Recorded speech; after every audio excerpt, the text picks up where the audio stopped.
The broadcast is now starting. All attendees are Good in morning, listen-only everybody, mode. and welcome to today's webinar. My name is Cheryl, and I'm joined today by Gino, and we have a special guest, Michael Pedersen, joining us today, and we're going to talk all about maximizing gain before feedback. We have done this presentation before, but it's always such important information, and we always get such a nice response, so I want to make sure we're continuing to get the word out. But before we dive into that, just a few items of housekeeping. First of all, this webinar is being recorded, and it will be available probably sometime early next week on our website. If you go to shure.com/training, the webinar archives are located there. You'll be able to find this one as well as all of our past webinars. There's a lot of great information there, so if you're looking to expand your knowledge about any of our products or some audio information, it is a great place to just learn a lot of great stuff. So shure.com/training. You can also subscribe, I believe, to a newsletter, so you'll get updates about our upcoming webinars and know what's coming up next. We do about one a month, so lots of good information there. Second of all, as we go through the session today, if you have any questions, please feel free to type those into the question pane. We will answer as many questions as possible at the end of the session. If you cannot see the question pane, just look to the right-hand side of your screen for a little box with an orange button and a white arrow in it. Just click on that, and that will maximize your little navigation pane there, and you can ask any questions using that. So I believe that about wraps up all of the housekeeping notes. Let's get into the bulk of this. Take it away, Gino. Okay, thanks, Cheryl, and thanks, Michael, for joining us once again. You're welcome. As Cheryl mentioned, we've done this topic before, and we're doing it again because it always proves to be a very popular one. And as we've noted in the past, this is probably one of the more frequently asked questions that we encounter here on the support end of things at Shure. It's something that everyone has encountered probably. If you use microphones or even have been to an event that involves microphone, you've experienced feedback, and everyone kind of gets how annoying it is. And there's often a lot of mythology and misunderstanding around how much about what causes it and what are the things you can do to try and prevent it. So we'll do a little bit of myth busting today and a lot of practical information or tips that you can use to try and get your sound system up and running with a minimum of interruption from the annoying sound of feedback.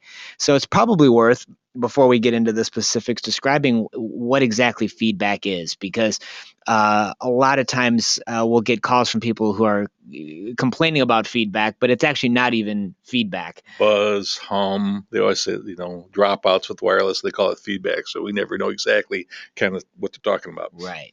But it once you learn what it is, it's pretty distinctive. It is usually, depending on the frequency at which the feedback is occurring, it's a squealing or a howling, some sort of a sustained ringing oscillation that happens due to the interaction of multiple parts of the sound system. Though the microphone always gets blamed. Well, and that's why we're the ones doing this webinar, right? Because when someone hears feedback in a sound system, they automatically assume it is the microphone's fault and call us or send us an email wanting to know why this microphone they bought has feedback in it. Right. But what really happens here, again, it's an acoustic phenomenon caused by the interaction of all these components in the sound system. So, in other words, sound goes into the microphone, right? Talker or whatever the sound source happens to be, which goes, usually to the mixer, the amplifier, the rest of the components in the sound system to make that original input source louder once it comes out of the loudspeaker. And that source, that signal, comes out of the loudspeaker, and then it gets picked up by the microphone again, forming a loop.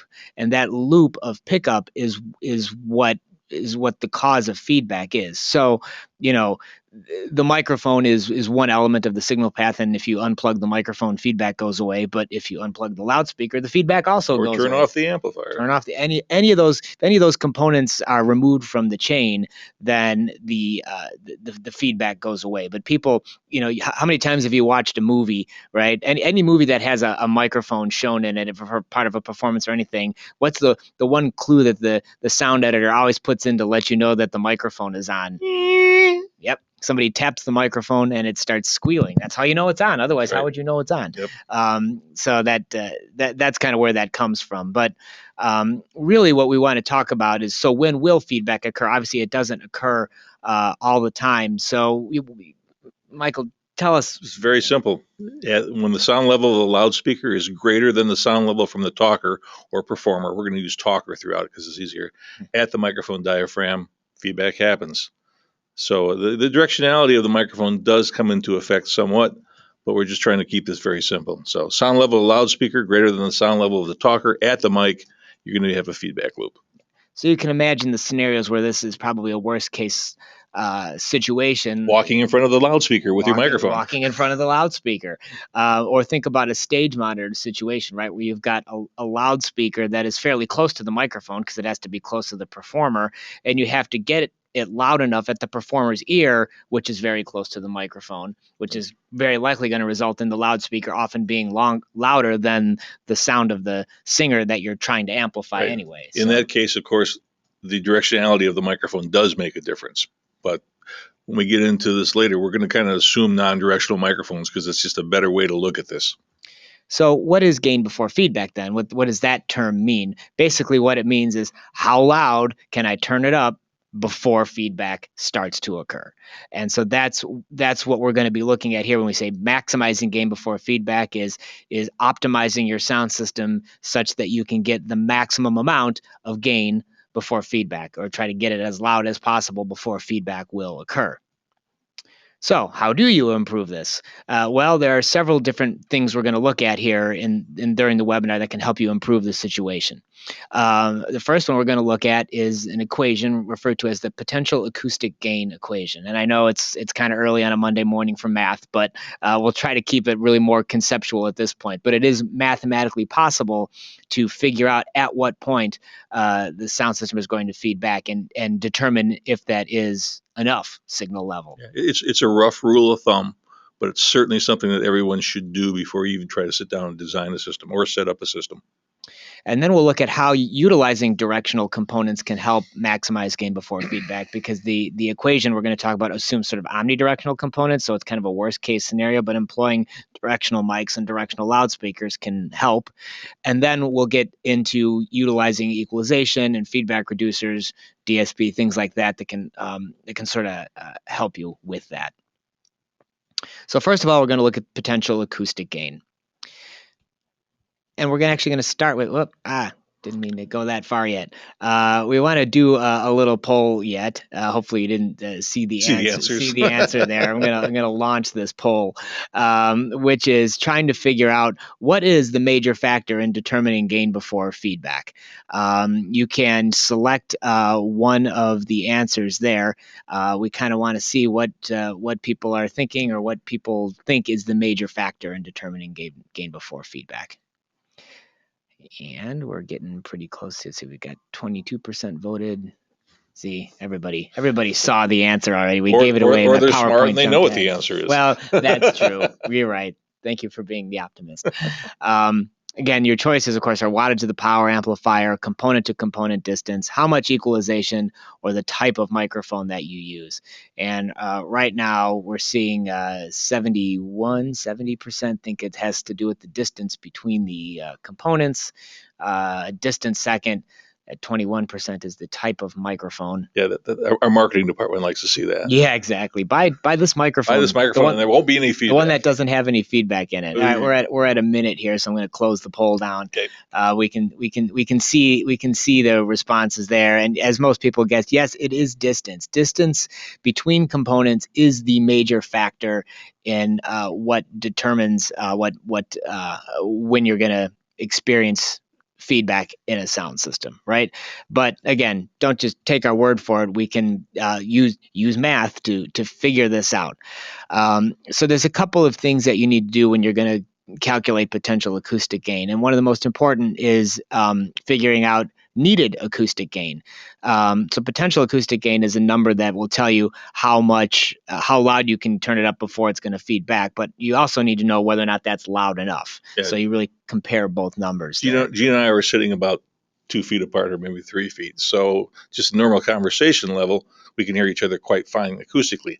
Now, if this room was big enough and we could move Gino 35 feet apart from me, he wouldn't be hearing me as loud just because of the inverse square law. So the idea about needed acoustical gain is for Gino to hear me like we were seated 2 feet apart.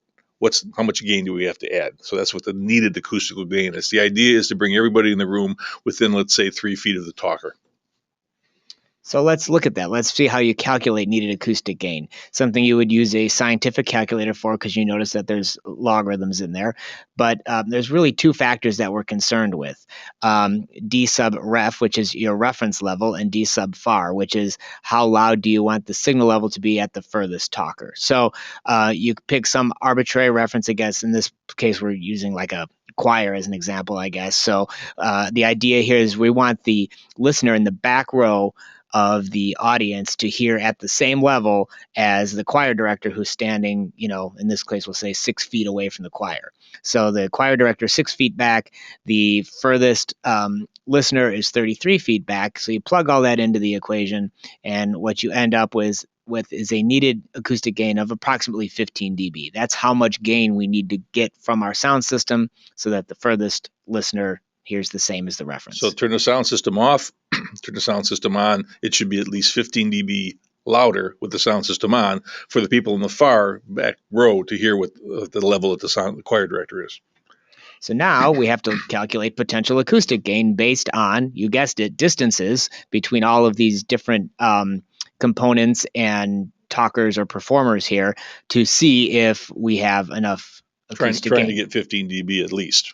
So if you want to look at the distance from the microphone to the source, which is D sub S, the distance between the microphone and the loudspeaker, D sub 1, the distance between the loudspeaker and the furthest listener, which is D sub 2, and the distance between the source and the furthest listener, which is D sub 0. Right. And some people say, why do you include D sub 0? That's because acoustically, some of that sound is going to reach those listeners acoustic through the air. So you have to consider that as part of the equation.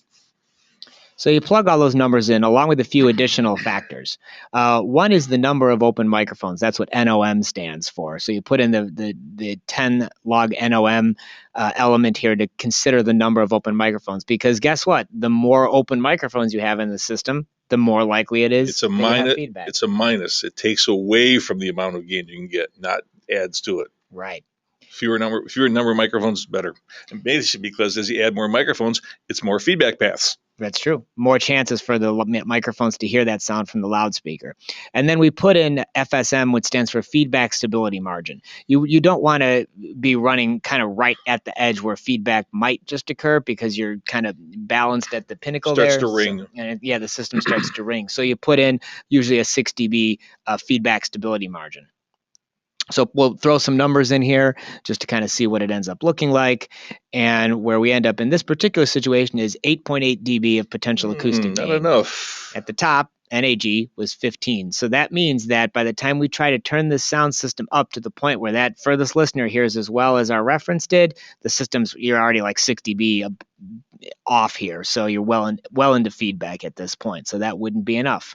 So how can we fix it? Well, we could add another second loudspeaker closer to that furthest listener, and then that makes D sub 2 much smaller, and that would, in fact, get us where we need to be. But that's the expense of another loudspeaker and power amplifier and climbing up there and hanging it and running all the cables and all of that other business. So that certainly shortens up that distance and makes it work. It may not be the most inexpensive way to do it. What's the most inexpensive way to increase your potential acoustic gain? Move the microphone closer to the sound source. That is the number one thing. A lot of people sort of know this intuitively, but this kind of proves it mathematically as well. By changing the microphone to source distance from 6 feet to 3 feet, our potential acoustic gain has increased 15 to 15.3 dB, about a 6 dB increase there by having the distance between the microphone and the sound source, and now we're exactly where we need to be. We didn't have to buy anything else. We didn't have to hang another loudspeaker. It's all we had to do was move the microphone closer to the sound source, right? And if anyone has ever, been at a wedding and seen the best man making a toast, and he holds the microphone down by his belly button and no one can hear him, and then the DJ tries to turn up the microphone so that you can hear him, and it goes into feedback, and that's not pleasant. The easiest thing you can do is say, hey, hold the microphone up near your mouth, and then what do you know? It's loud enough and it's not feeding back anymore. Could add a second microphone. What happens if we add a second microphone instead of moving the first microphone closer? It'll be much better. Will that be much better? No, that's actually no. worse. We are now with 3 dB worse than we were before, actually, just by adding a second microphone. So again, as much as we would like you to buy more microphones, it's not necessarily going to improve your gain before feedback situation.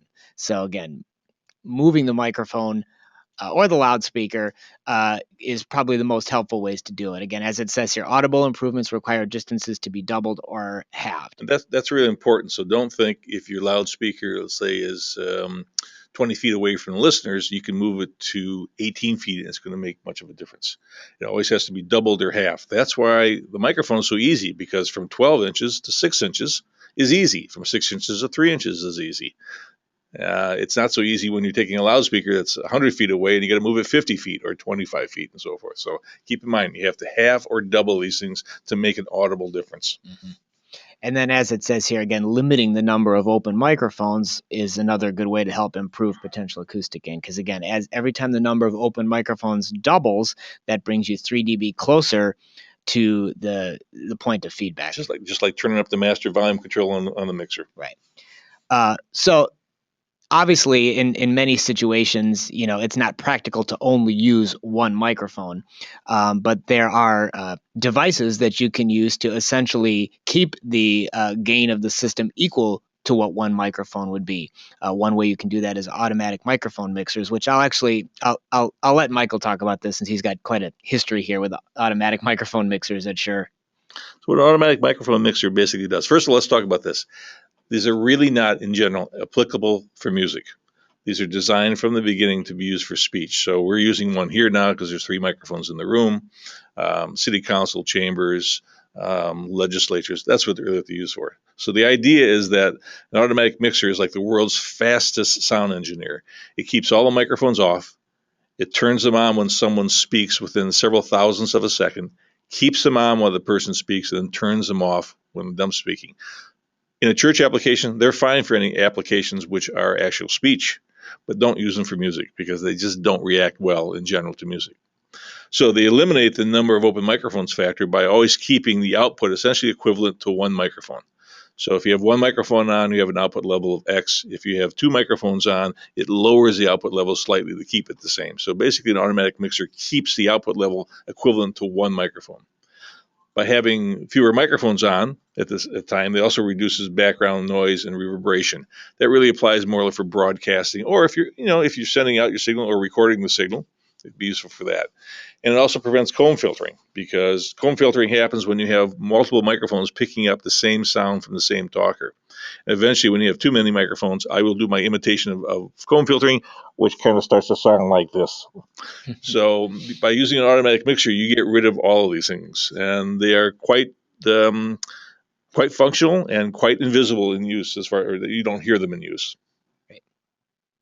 So again, I think Michael already covered this again, what is an automatic mixer and the benefits of it. This is the closest we'll get to a commercial during this webinar, but just Shure obviously manufactures some automatic microphone mixers, the SCM820, which is what you're actually listening to this webinar on, with 3 microphones being auto mixed through an SCM820 here, is one potential solution that has a lot of applications. But again, in the context of what we're talking about today, it's useful in how it eliminates the number of open microphone factors. So it is a tool that can be employed to maximize your gain before feedback.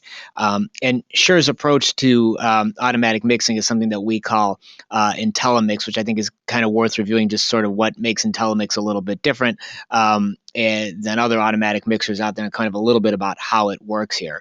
So obviously, when you have an automatic mixer, you need to have a sound source here. There's our sound source. What a handsome looking guy that is. He is handsome, isn't he? And then, but basically what happens is when you have this, the automatic mixer, the way it works with IntelliMix is it uses something that we call noise adaptive threshold gating. So it's not like a typical sort of noise gate where you have to manually set a threshold based on where you think it should be on the noise conditions in the room. But the IntelliMix circuitry is actually able to to listen on a per channel basis to the ambient noise in the room and automatically set its threshold. And as the ambient or background noise level changes, the mixer can automatically adjust its threshold to keep those microphones turned off. Let's define ambient noise in this case. It has to be constant in amplitude and constant in frequency. So, for example, this would be ambient noise, shh, like this. This would not, because that changes in amplitude and frequency. So I can't tell the difference between that, because the clicking of the tongue could be speech. Right.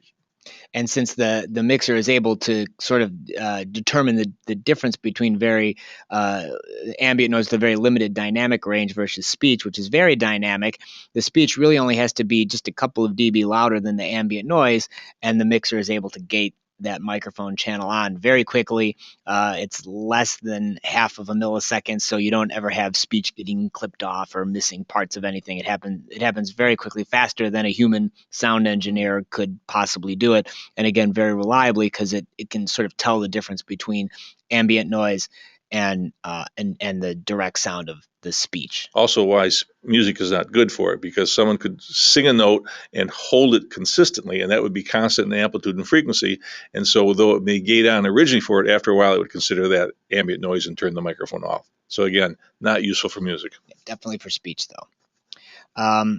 So that's a little bit about how in the IntelliMix works, just for sort of background information. But let's go now into other ways to control feedback besides potential acoustic gain and using an automatic mixer to keep your NOM equal to 1. First, we're going to look at directional components. First, with directional microphones. I think that is probably it probably fights with using equalization as the number 1 or number 2 thing in most people's minds when they're trying to control feedback, right? The poor omnidirectional microphone gets a bit of a bad rap because a lot of people just assume that, if I'm getting feedback with my omnidirectional microphone, I should just go to a cardioid and things will get much better. And I mean, logically, that sort of makes sense because, again, if we think that, okay, well, feedback is caused when, the microphone hears the loudspeaker again, and if the microphone is sensitive to sound from all directions, that increases the likelihood that it's going to hear that loudspeaker.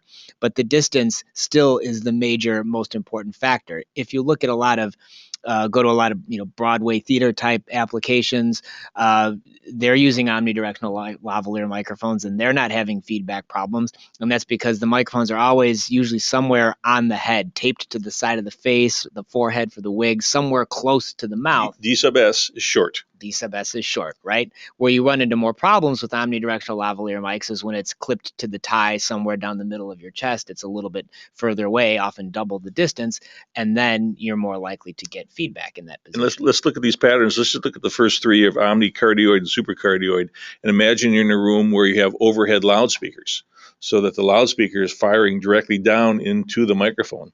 You can see that the omni looking upwards and the cardioid looking upward and the supercardioid looking upward are all going to react the same. There is no advantage when the loudspeaker is overhead firing down right to the front of those microphones, because they're all have the same directionality looking upward. So one thing to always keep in mind when you're considering directional patterns is that you also have to consider the placement of the different components such that you can take advantage of the directional pattern. Now, cardioid and supercardioid mics are less sensitive overall to ambient sound, but again, if the microphone is facing directly into a loudspeaker, the pattern isn't really going to help you very much. So it all becomes about distance. And this is why we are big advocates of using earset microphones or headset microphones in place of lavalier microphones for many speech applications, particularly house of worship. We get a lot of, people who are concerned because they're getting, feedback from the pastor's lavalier microphone. And it's like, go to an earset. And little historical aspect, lavalier microphones were brought out for broadcasters. And in a broadcast situation, when there is a newscaster sitting there with a microphone on his or her chest, it's not being fed back into the room. It's being fed to your TV set at home. There is no feedback path. And then eventually people say, wouldn't they look great, work great for sound reinforcement? Well, not really. Because D sub S is large. Right, exactly. Which you're trying to minimize. But again, it can help in a situation where you've gotten D sub S as small as you can and you're still not quite where you need to be. Then going to a directional pattern does give you a few dB of additional benefit. But again, as we mentioned, the loudspeaker placement is important. This is something you sometimes run into when, particularly in live sound reinforcement, music reinforcement scenarios where you've got stage monitors. The supercardioid pattern is typically thought of as having better gain before feedback than the cardioid pattern, which is generally true. It is slightly better, but the loudspeakers again have to be placed properly, because you'll notice that the supercardioid pattern, although offers greater rejection at the sides than cardioid, has this small lobe rear pickup directly behind the microphone. So if you leave your loudspeaker as you would with a cardioid mic, right, blowing directly into the back of the microphone, you might actually get a little bit more feedback than you would with a cardioid pattern. But if you move the loudspeaker, stage monitor loudspeaker off to the side at about 120 degrees off axis from the front of the mic, then it's actually much better. Well, I should say better than a cardioid pattern microphone in terms of gain before feedback. So you always have to consider the pattern characteristics when you're trying to use the directional pattern to maximize your gain before feedback. And where's the sound source you're trying to reject? Now, again, directional loudspeakers can also be employed to a certain extent. Not all loudspeakers are, well, very few are actually truly omnidirectional. But again, you have to consider the frequency of the feedback you're trying to minimize. In a directional loudspeaker, the high frequency drivers and the horns are able to kind of control the pattern and be more directional, versus lower frequencies emanating from loudspeakers tend to be much more omnidirectional. So there's not a whole lot you can do there to help. But again, what it really comes down to is, how are you pointing the device? So in this case, you're standing maybe slightly in front of the loudspeaker and the high frequencies are going directly into the microphone. Guess what? That's a feedback path. But sometimes you can just move the microphone so that it is, out of the direct line of fire of the horn from the loudspeaker, and that will help. Or you just angle the loudspeaker differently. And again, it's all about trying to eliminate that path, that acoustic path from the loudspeaker back into the microphone again. So all directional components can help. You just have to make sure you're aiming them the right way to take advantage of that. And let's just go back just for a second. And there are some amazing advances in line arrays, particularly for speech applications. Very long and tall, skinny microphones that basically throw out, for lack of a better term, a pancake of sound. Yeah. They can be very useful because they tend to focus the sound into the audience area and perhaps away from the presenting area. So those can help a great deal. But they are not cheap, and they do have to be set up properly. Correct. Yeah, they're not something you can walk down to your local music store and walk out with. No. And now we come to equalization. This is often the first thing that people reach for when they have a feedback issue, and I guess maybe because it's an immediate thing that you can go to.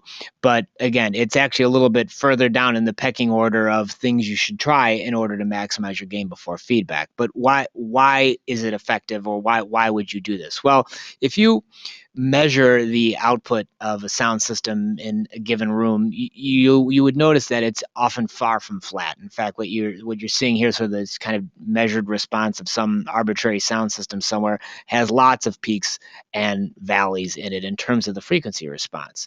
So what that means then is, as you try to increase the gain or the level in your sound system, certain frequencies, the ones that are peaks here, are going to start to ring or feedback before other frequencies do. So to the extent that you can flatten the response of your sound system by reducing these peaks, will offer you, again, a few dB extra gain before feedback, right? So you're trying to make the sound system as linear as possible. So when you go in and you use equalization, or you're grabbing the EQ because feedback is occurring, you're trying to find out, okay, what frequencies are feeding back first? Let's see if we can reduce those. A very common tool for using this is the graphic equalizer, because you've basically got, if it's a third octave graphic equalizer, you've got 31 bands that you can go to, 31 faders essentially you can get to very easily to grab a frequency and try and reduce it to get rid of that feedback. The problem with the graphic equalizer is that it only has those 31 frequencies that you can get to directly. And if the frequency you're trying to get to is in between two of the frequencies that are available on the graphic, then you either have to cut more than you would like or cut two frequencies to get to the frequency. And then the fact that the width or the Q of the filter is not adjustable means that you often end up affecting frequencies you wouldn't like. Versus a parametric equalizer, which allows you to set very narrow filters at very specific frequencies, any frequency you would like to get to, and cut it by just the amount needed.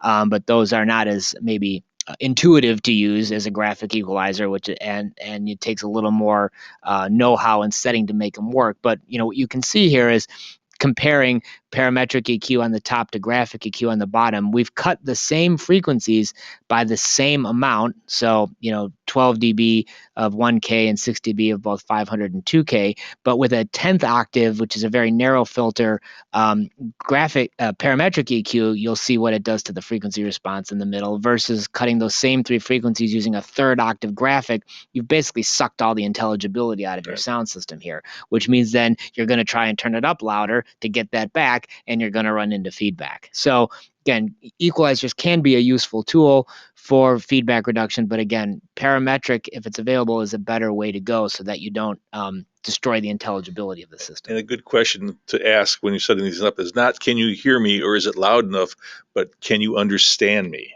Yes. Can you understand what's being said? Not, is it loud enough? Now there are, and you've probably heard of, automatic feedback reducers. Often you have more colorful names like eliminators and destroyers and things like that. Well, again, nothing can eliminate feedback completely in a sound system. You got to have live mic and a live loudspeaker. That's right. So, but these devices can help reduce feedback, reduce the likelihood of feedback. But essentially, all that they really are is a parametric EQ where the filters are deployed automatically by the signal processor. Right. So this device is able to, when it hears feedback, figure out where that frequency is and put in a very narrow notch filter at just the right amount of depth to get rid of that feedback. So again, it's an automatic equalizer is almost a better term for it. But again, pretty much for speech applications. Right. Again, because music, again, feedback might be a musical thing to do. You might be intentionally creating feedback. It could be a soprano holding a very long sustained note. This device isn't going to know the difference there. So, but for speech applications, they are predictable. Again, they're not predictive, which means that the device has to hear feedback before it can get rid of it. You mean it doesn't know I'm going to walk in front of the loudspeaker? Unfortunately, it doesn't. Although I wonder if you could put GPS into one of these. And I've thought about that. He's going for the loudspeaker. Better deploy some filters. And the speed of engagement is frequency dependent. So typically lower frequencies, it will take maybe a little longer to deploy the filters. And if multiple frequencies start feeding back simultaneously, like the whole system just goes nuts, the device can get confused and may not deploy things effectively. And again, just like with a manual equalizer, there's a limited number of filters and limited filter depth. Something like our DFR22 has 16 stereo feedback filters in it, and sometimes people go, "Gee, that's not enough." Well, if those aren't enough filters for you, you have other problems. Better go back and look at PAG. You better go back and look at PAG, right? And as we mentioned, maybe not necessarily so great for musical applications.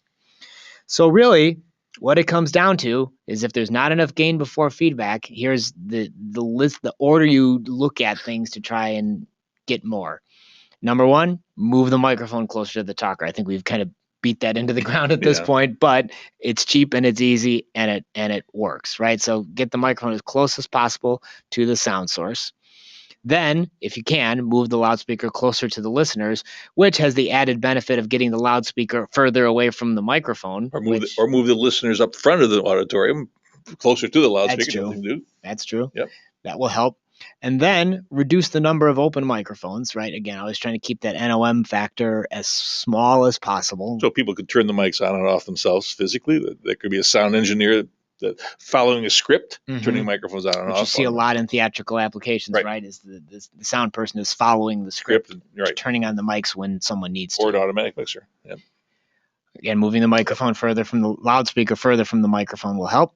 And then we get to using directional microphones and loudspeakers. It's number 5. Number 5 on the list. So before you automatically jump to we're getting feedback, we must need to go to a cardioid microphone. Look at all these other things first. Again, oftentimes if you're using an ear set mic where the microphone is right down at the corner of your mouth, as long as you're not looking for stupid amounts of gain, very regularly when I'm doing presentations, I can walk right in front of the loudspeaker. Right. And there's no feedback because the microphone is so close to my mouth. And let's go back. We didn't talk about the directional aspect of it, but if an Omni microphone works fine at an inch away, then the Cardioid is going to give you the same basic output at 1.7 inches away. Not 5 times, right, but 1.7. Right. So you can start with the Omni, multiply by 1.7, and that's where you can put the Cardioid. It's a difference, yes. Is it a huge difference? No. Then you reach for the equalizer, right? So after you've done all these other things, still not quite there, need a couple of more dB. All right, now we can go in and preferably with our parametric equalizer, reduce system. And realistically, maybe 4 or 5 filters. If you're deploying 10 to 16 filters, you have other issues. Right, definitely. There are no other solutions. Darn physics always wins. And we put that in there in red and bold and all caps, because often, again, when we're assisting customers, we will go through all of these things and you go, nope, can't do that. Nope, can't do that. Nope, can't do that. Nope, can't do that. What else can I do? Well, sorry. Unfortunately, it's physics, as Michael said. There isn't a whole lot else you can do beyond this point. These are the things that you do to try and maximize lip sync for feedback. You can that works too. That works. Turn off the microphone and hey, feedback does go away. You can if you crank turn it up off as the loud as you want that way. Unfortunately, that's not usually an acceptable solution. Yeah. So that's that. You might have noticed that there is a document available for download from within the webinar. We've pre-uploaded it for you, but if you want to come back and get it later, it is available in the downloads area of the Shure website, which goes into more detail on how to calculate PAG, understanding sound system design and feedback using math. But again, with a scientific calculator, it's actually not hard. Smartphone now. There's usually one on your phone. So there's also PAG equations on different websites. You can just put a Google search on PAG equation. You'll come up with websites which have it. Yeah. In fact, I think there's one linked on our FAQ. Yeah. Go to shure.com/FAQ, search feedback. We have a topic that links to a few online calculators. And there's another, actually a paper you wanted to mention. Oh yeah, if you really want to see the research, the first time the PAG equation was actually laid out was in April 1969 AES paper done by the C.P. Boner of Boner Associates out of Austin, Texas. And it basically lays out, it says this is a rough rule of thumb. So this is not going to get it exactly, but it's certainly a place to start before you put the pen, put the pen to the paper before you start laying out loudspeakers and cutting holes in ceilings and cutting holes on tables. So April 1969 AES paper, it's really quite good. It's only 4 pages long, some funny parts of it as well, but laid it out. And we've all been living with it since, and it's a very valuable tool. You can also look at Sound System Design by Chris Foreman from the Handbook for Sound Engineers. Actually, the 5th edition is just out. Mine just came in the mail. And does it have the same Foreman article in it? I should actually go back and look and make sure it's in. It's definitely in the 4th edition. The 5th edition just came out.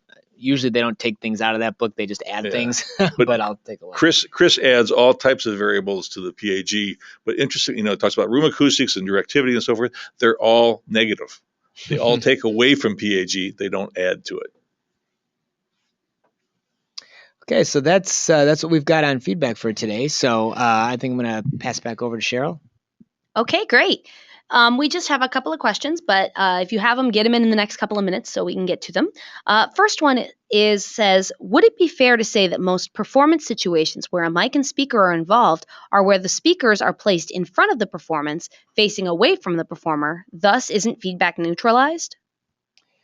Well, that certainly helps. I mean, that is a preferred loudspeaker placement in a stage application, is at the front of the stage, that the performers are behind the loudspeaker. And it is, but you do see some situations where they, for whatever reason, they've got the speakers behind the performers, and that's kind of asking for feedback because the loudspeakers are then blowing right into the microphones. But assuming you do have the loudspeakers at the front of the stage, performers are behind it, yes, that certainly helps. Now, if you turn it up loud enough, you could still get to a point where you're going to get feedback. Performance applications, usually the feedback path is between the stage monitors and the microphone, because the stage monitors are there so the performers can hear. So as I mentioned at the top of the webinar, you're trying to make the performer's own voice louder at their ear, which is actually the ear ends up being very close to the microphone, which is Right. close to your mouth. So it's stage loudspeakers are unfortunately for monitoring are the worst case scenario and often the most challenging. And That's more in-ear monitors that we see. that's why, yeah, I guess that maybe we should add that to the webinar. You want to maximize gain before feedback for stage performance, go to in-ear monitors and get rid of the loudspeakers on the stage. Then there is no feedback path there, which is certainly helpful. And it's from the house loudspeakers, which are Right. typically farther away. But again, the same rules still apply. I mean, that's why a lot of singers intuitively know that they should eat the microphone, is because that's how you get the loudest gain before feedback. And that's what you should always do. And of course, you're going to be utilizing directional microphones on a stage, not usually Omni when it's a loud, Right. rock band or whatever. But all of the same rules still apply, and usually some equalization ends up being involved too. I've seen unfortunate situations where you want to the monitor engineer EQs the loudspeaker system to within an inch of its life to try and make sure there's never any feedback, but then it kind of sounds like this because you've whacked out all the intelligibility. So and the acoustics of the room too, you can get reflections off of glass panels and hard walls and so forth, which can send that signal right back at the microphone, and that can be the feedback path. It doesn't have to be a direct feedback path. It can be a reflective feedback path. Okay. Next question. How can I think about the relationship between mains/subs EQ coupled with the individual channel EQ when tuning the room, then eventually EQing the channels during the band application? Sounds like a whole different seminar on equalization. Yeah. I think what they're what you're maybe asking is what's the relationship between the two, or how can you take advantage of both? Again, typically, it kind of depends because you've got so many different sources that have microphones on them, right? And often you can do sort of a general kind of system EQ, on the whole sound system, the whole output of the mix or whatever.